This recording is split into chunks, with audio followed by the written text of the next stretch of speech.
예, 반갑습니다. 예, 오늘은 이제 제가 강의할 제목이 이제 브리꼴레르라는 건데요. 부제목을 보시면 조금 이해가 갈 수 있는데, 브리꼴레르 그러면 아마 이해가 잘 안 가실 것 같아요. 이게 이제 불란서에서 나온 말인데요. 저는 이 브리꼴레르라는 말이 사람들한테 잘 각인이 안 되는 것 같아서, 우리말 중에 얼레리 꼴레리라는 말 아시죠? 예, 저를 한번 따라해 보세요. 얼레리 꼴레리, 브리꼴레르. 그럼 조금 이제 기억되기가 좀 쉬운가요? 예, 아무튼 오늘 브리꼴레르라는 제목으로 부제목을 보시면 세상을 지배할 전문가의 새 이름입니다. 자, 그럼 이제 시작하겠습니다. 왜 지금 이때 브리꼴레르가 필요한가? 그래서 우리가 아는 전문가는 전문가가 아니다. 이런 이제 역설적인 제가 말을 써놨는데요. 우리 사이에 이제 전문가는 굉장히 많아지고 있는데 진짜 전문가는 과연 몇 명이나 될까? 도대체 그러면 전문가가 누구일까? 우리가 누구를 전문가라고 이야기할 수 있을까? 그래서 저는 오늘 전문가에 대한 이야기를 새롭게 한번 재정의해 보려고 합니다. 자, 시작하기 전에 여기 보시면 칸딘스키가 한 말이 있어요. 19세기에는 either A or B 해가지고 양자택일의 시대였다면 20세기, 21세기에는 both A and B에 A and D가 들어있습니다. 그죠? 그래서 양단불락, 양쪽의 극단을 떨어뜨리지 않고 하나로 끌어안는, 즉 모순되는 것처럼 보이는 두 가지 이질적 속성을 하나로 이렇게 엮어버리는, 그게 바로 우리가 지금 필요로 하는 브리꼴레르가 갖고 있는 굉장히 중요한 속성 중에 하나입니다. 아주 쉽게 예를 들면 여러분이 과일 가게에 가서 과일 서너 개 달라고 그러면 몇 개 줘요? 서너 개. 예, 4개 받은 사람 흔들어 보세요. 예, 3개 받은 사람. 아무것도 못 받았어요, 나머지는요? 예, 서너 개 달라도 아무런 불편이 없는데, 여러분이 미국에 가서 애플 3 or 4 please. 그러면 몇 개 줄까요? 예, 주질 않아요. 그리고 바로 쳐다보고 당신이 원하는 게 3개야? 4개야? 물어본단 말이에요. 그러니까 우리는 아무런 불편 없이 살아가는데 그 사람들은 두 가지 중에 하나를 반드시 명확하게 선택해야 되지만 우리는 두 가지 중에 어정쩡하게 이렇게 섞여 있단 말이에요. 그죠? 한국을 대표하는 음료가 여러분 막걸리죠? 막걸리의 색깔이 약간 희끄무리하죠? 이게 우리 한국 문화의 속성이에요. 예, 독일을 대표하는 거는 맥주, 영국을 대표하는 건 홍차, 프랑스를 대표하는 건 와인, 한국을 대표하는 거는 막걸리나 숭늉. 이게 다 아주 희끄무리하고 미직지근하고 그렇잖아요. 그죠? 이 양극단 속에서 두 가지를 다 겹쳐 있는 문화라고 보시면 될 것 같습니다. 자, 여기 보시면 오르락내리락은 올라가는 거예요, 내려가는 거예요? 예, 그러면 들락날락은?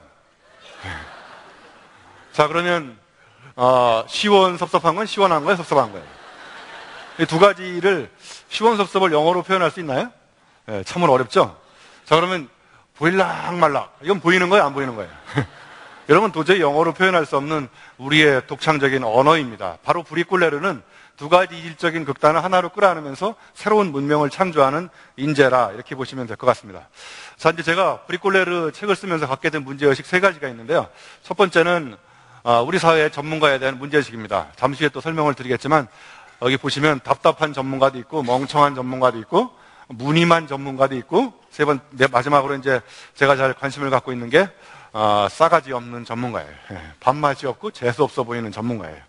그래서 이런 전문가들을 어떻게 하면 진짜 전문가로 다 재탄생시킬 것인가. 그래서 브리꼴레르는 21세기를 지배하고 주도할 새로운 전문가상에 대해서 연구해봤다, 이렇게 생각하시면 될 것 같고요. 두 번째는 통섭에 대한 문제의식입니다.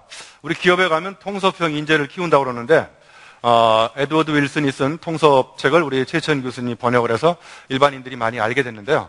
혹시 그 책을 처음부터 끝까지 다 읽어보신 분 흔들어 보세요. 예, 한 분도 안 계시네. 혹시 만져보신 분, 이렇게. 예, 이렇게 거들떠 보신 분. 예, 그러니까 그걸 처음부터 끝까지 읽는 인내심이 거의 부족한 거죠. 왜냐하면 현대인들이 고전을 더 이상 잘 읽지 않아요. 그래서 제가 주장하는 말이 고전을 읽지 않으면 고전을 면치 못한다, 이런 말을 하고 싶어요. 자, 아무튼 제가 통섭에 대한 문제의식은 통섭이 갖고 있는 본래의 의도는 사회생물학을 중심으로 해서 인문사회과학, 자연과학을 이렇게 모두 다 끌어안아서 지식의 대통합을 이루겠다는 건데, 그거는 대학자도 이루기가 참으로 어려운 꿈인데 기업에 가면 통섭형 인재를 길러낸다고 그러는데 가만히 가서 보면 공대생한테 시를 가르치고 그 다음에 인문학도한테 공학을 가르치는 것이 통섭형 인재라고 하는데, 그건 정확히 통섭을 잘못 오도 오용한 사례입니다. 그건 바로 융합입니다. 그런 이야기를 좀 잠깐 설명을 드리려고 하고요.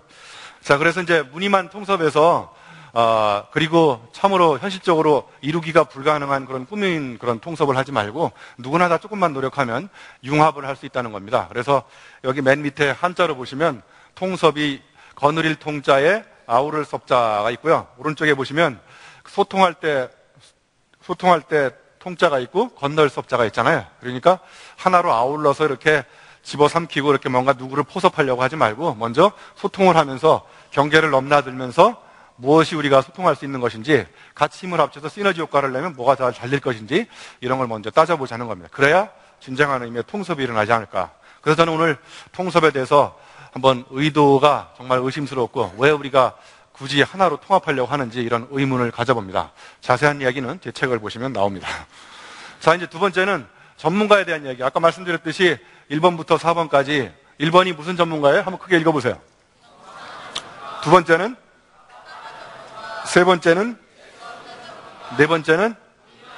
예, 이 사례에 대해서 제가 세바시 세 번째 출연했는데 지난 두 번째 출연할 때도 한번 얘기했었고 그래서 오늘은 이 네 가지를 다 이야기하기보다는 몇 가지만 이야기하려고 합니다. 여기 보시면 한우물 파다가 저렇게 매몰되잖아요. 그죠? 그래서 전문가가, 스페셜리스트가 한우물 파라는 영원한 진리지만 한우물 파다가 스스로 매몰될 수 있다. 그러니까 한 우물을 파서 우물을 만나면 그 다음부터는 옆으로 조금만 봐도 다양한 우물을 만날 수가 있거든요. 그래서 제가 맨 밑에다가 뭐라고 써놨냐면 뭐라고 써놨어요? 네, 깊이 없는 넓이는 참을 수 없는 가벼움이고 넓이 없는 깊이는 답답함이다. 그래서 브리꼴레르는 스페셜리스트이긴 스페셜리스트인데 제너럴 스페셜리스트라고 볼 수 있어요. 그 다음에 또 스페셜 제너럴리스트라고 볼 수 있고 그래서 자기 전공에 대한 확실한 정체성을 가지고 경계를 넘나들면서 다양한 분야의 지식을 융합해가지고 새로운 지식을 창조하는 사람입니다. 자, 그래서 제가 세 번째 사례 중에 무늬만 전문가의 사례를 한번 간단히 들어볼게요. 여러분들이 영어 논문을 읽으면서 예를 들면 오래전부터 알려진 대로 이 이야기로 썼으면 저거는 원래 어떤 의미라고요? 사실 나는 원문을 찾아보지 않았다. 뭐 이런 이야기예요. 네, 두 번째, 예를 들면 이런 의문점들에 대한 명확한 해답을 구한다는 것이 어려움에 따르지만 이 말은 사실 정확한 의미는 실험은 실패했지만 그래도 논문은 내야겠다. 뭐 이런 의도가 들어있다는 거예요. 자, 세 번째, 네 번째 이렇게 보시면서 그 전문가들이 쓰는 용어의 진정한 의미나 의도를 잘 따져보면 다 그런 건 아닌데 아무튼 저런 의미들이 많이 반영이 돼 있다는 거예요. 맨 밑에 있는 게 네 번째 걸 보시면 이 실험 결과를 통계학적 관점에 따라 해석해보면 이건 원래 정확한 의미가 뭐라고요? 적당히 때려 맞춰보면 뭐 이런 의미래요. 예, 그리고 우리 교수님들이 책을 쓰면 서문에다가 이렇게 쓰죠. 조교 A양에게 감사한다. 자료 정리에 도움을 준. 어느 건 조교가 거의 다 썼다. 뭐 이런 이야기가 될 수도 있다는 거죠. 예. 근데 다 그런 건 아니라는 사실이에요. 저는 조교들하고 책을 같이 쓰면 조교 이름을 같이 공동저자로 써주거든요. 예, 아무튼 다 그런 건 아니라고 이렇게 얘기를 해놔야 제가 또 빠져나갈 구멍이 있지 않습니까? 자, 그러면 이제 누가 브리꼴레리인가를 한번 보시면요. 자, 여기 보시면 세 사람이 나와 있죠. 맥가이버, 가운데 있는 우리 정주영 회장님, 김병만. 이 세 사람의 공통점은 뭘까요? 예, 달인. 예, 달인이죠, 달인. 그죠? 예, 그래서 오늘 제가 말씀드릴 이 브리꼴레르의 모습을 갖고 있는 브리꼴레르 스타일의 첫 번째 공통점을 갖고 있는 사람인데요. 아까 말씀드렸듯이 이 사람들은 가만히 앉아서 머리로만 굴리지 않고 문제가 발생하면 문제 상황과 자기가 현재 갖고 있는 도구하고 대화를 끊임없이 시켜가지고 현재 도구를 전용해가지고 문제 상황을 탈출하는데 자유자재로 쓰는 그런 브리꼴레르적인 기질을 갖고 있는 사람이라고 보시면 될 것 같습니다. 자, 그 다음에 이 정주영 회장님의 역발상의 사례를 제가 책에다가 몇 가지 인용했는데요. 그 중에 한 가지만 제가 말씀드리면 유엔군 국립묘지에 부산에 있는 잔디가 이렇게 한겨울이니까 누렇게 떠 있을 거 아니에요. 황량하니까 유엔군 사령관이 어떻게 요구를 했냐면 여기를 좀 파랗게 만들 수 없냐. 그랬더니 이제 많은 사람들이 다 포기했어요. 근데 정 회장님이 나타나가지고 물어봤어요. 파랗게만 하면 되냐? 그럼 파랗게만 하면 된다는 거예요. 그래서 정 회장님이 울산인가 어디 강둑에 가서 파란 보리를 퍼다가 그 유엔군 국립묘지를 파랗게 깔아버렸어요. 그래서 유엔군 사령관이 감동해가지고 그 이후부터 많은 사업들을 우리 정 회장님한테 줬다는 설이 있어요. 예. 여러분, 잔디를 심어야 된다는 그런 고정관념의 틀에 갇혀있는 사람들은 보리를 퍼다가 파랗게 만든다는 역발상을 시도하기가 참으로 어렵겠죠? 그래서 제가 이분이 왜 이렇게 놀라운 발상을 할까 봤더니 교육을 오래 받지 않았더라고요. 예? 그래서 학교를 오래 안 다니는 사람일수록 저런 발상을 한다는 거예요. 그래서 여러분 지금 학교 다니는 거 빨리 집어치우셔야 돼요. 예, 이것도 놀라운 너무나 일반적인 보편화일 수 있지만 학교 교육을 오래 받을수록 제도화된 틀에, 형식의 틀에 갇혀가지고 역발상이나 틀 밖에서 사고를 하기가 참으로 어렵다는 거예요. 그래서 여기 보시면 다중지능의 저자인 하워드 가더너가 쓴 책 중에 Unschooled Mind라는 책이 있어요. 저게 무슨 책이냐면 그대로 해석하면 학교 교육을 받지 않는 마음이라는 거예요. 그러니까 학교 교육을 오래 받지 않은 사람일수록 역발상 자유로운 틀을 밖에서의 사고를 잘할 수 있다는 거예요. 오른쪽에 보시면 저한테 아이디어를 줬던 레비 스토로스가 쓴 Savage Mind, 야생의 사고라는 거예요.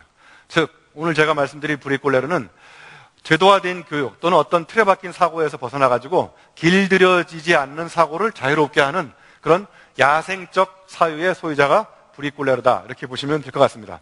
자, 이제 브리콜레르가 어떻게 될 거냐.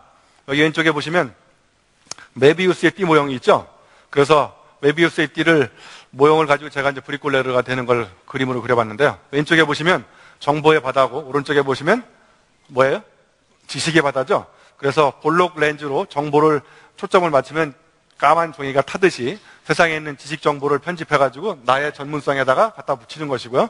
오른쪽에는 지식의 바다니까 이미 전공 분야로 확립되어 있는 다양한 전공 지식들을 융합, 접목시켜서 새로운 지식을 창조하는 지식의 연금술입니다. 그래서 이것들을 끊임없이 계속 이렇게 돌려가면서 파고 들어가기 시작해서 맨 마지막에 가면 여기 가운데 있는 아레테라고 나옵니다. 아레테. 잘 안 보이실 텐데 아리스토텔레스가 얘기하는 미덕을 갖춘 최고 경지의 전문성을 아레테라고 합니다. 그래서 브리콜레르가 되는 그런 방법에 대해서 잠깐 살펴봤고요. 자, 그러면 이제 여기서 가장 중요한 게 이제 체험인데요. 브리콜레르가 되는 방법 중에 이 일본 사람이 지은 바보의 벽이라는 책에 보면 간단한 공식으로 Y는 AX라고 되어 있는데요. Y는 출력이고요. X는 뇌에 입력되는 정보입니다. A는 현실의 무게인데 간단하게 얘기하면 애를 낳아보지 않은 사람을 대상으로 한 여자가 나와서 애를 낳았을 때 고통을 남자들을 대상으로 열심히 뇌에 정보를 입력시키면 애를 낳아본 체험이 없는 사람이 그게 Y, 산출로 이렇게 이해가 되나요? 잘 안 되죠? 예, 그러니까 브리콜레르가 되는 첫 번째 방법, 다양한 체험을 깊이와 넓이로 확산시켜가면서 그런 체험의 깊이와 넓이가 있어야 세상에 있는 지식 정보를 자기 걸로 이렇게 해석할 수 있는 힘이 생긴다는 거예요. 그래서 오늘 제가 얘기하는 브리콜레르는 책상에 앉아가지고 남의 지식 정보를 그냥 앉아서 소화시키는 그런 북스마트, 책 똑똑이가 아니라 브리콜레르는 뭐냐면 길바닥에서, 길거리에서 넘어지고 자빠지고 시행착오를 겪으면서 우여곡절 끝에 자기만의 체험적 지식을 갖고 있는 스트리트 스마트다, 이렇게 보시면 될 것 같습니다. 자, TBS 속담에 이런 말이 있어요. 걱정을 해서 걱정이 없어지면 걱정이 없겠네, 이런 말이 있어요. 그래서 가만히 앉아가지고 책상에 앉아서 걱정해가지고 될 일이 아무것도 없다는 거예요. 예? 자, 이제 결론을 짓겠습니다. 제 책의 맨 꼭대기 끝에 보면 이제 제가 꿈꾸는 7가지 꿈이 나오는데요. 맨 가운데 마지막에 제가 이제 후배들을 위해서 장학재단을 만들기 위해서 여러 가지 이제 1번부터 시작해서 이렇게 쭉 꿈이 있습니다. 지식의 연금술사를 양성해서, 지식의 연금술사는 브리콜레르죠. 그래서 궁극적으로는 제가 인터넷에다가 인터내셔널 브리콜라주 유니버시티 이런 걸 만들어서 잡사를 양성하려고 그래요. 박사 우회하기가 잡사거든요. 예? 그래서 학과는 딱 하나밖에 없어요. 잡학과. 그래서 경계를 넘나들면서 세상의 지식을 편집하는 이런 전문가들을 양성하려고 합니다. 자, 그래서 이제 결론적으로 정리하면요, 여러분이 브리콜레르가 되려면 3가지만 하시면 될 것 같습니다. 첫 번째는 체인지라는 제가 책을 썼는데 채자는 몸체자입니다. 여러분이 이제까지 체험하지 않았던 걸 해야 됩니다. 색다른 체험을 해야 체험적 자극이, 낯선 자극이 들어오면 낯선 뇌세포에 낯선 자극이 입력돼서 그때부터 뇌세포가 꿈틀거리기 시작하는 거죠. 두 번째, 사람 관계, 인간관계를 바꾸는 겁니다. 내가 만나는 사람을 바꿔야만 내가 바뀐다는 거예요. 그래서 여러분도 여기 오셨으니까 오랜만에 서로 인간적 네트워크를 구성하면서 내가 갖고 있지 않는 다른 사람의 전문성들을 끊임없이 이렇게 융복합시킬 수 있는 바람직한 인간관계가 탄생할 것 같고요. 마지막에 체인지의 G는 지적 자극입니다. 이제까지 읽지 않았던 전공 분야 이외의 낯선 책을 읽어야만 뇌세포에 새로운 자극이 입력됩니다. 그래서 저는 배가 고플 때는 설렁탕을 먹지만 뇌가 고플 때 먹는 음식이 뇌진탕이라는 음식이 있어요. 실제로 드시면 안 되고요. 뇌에 주는 색다른 자극입니다. 자, 아무튼 이런 체인지를 세 가지를 지켜나가면서 여러분 모두가 브리콜레르가 됐으면 좋겠다는 바람을 하면서 강의를 마치겠습니다. 고맙습니다.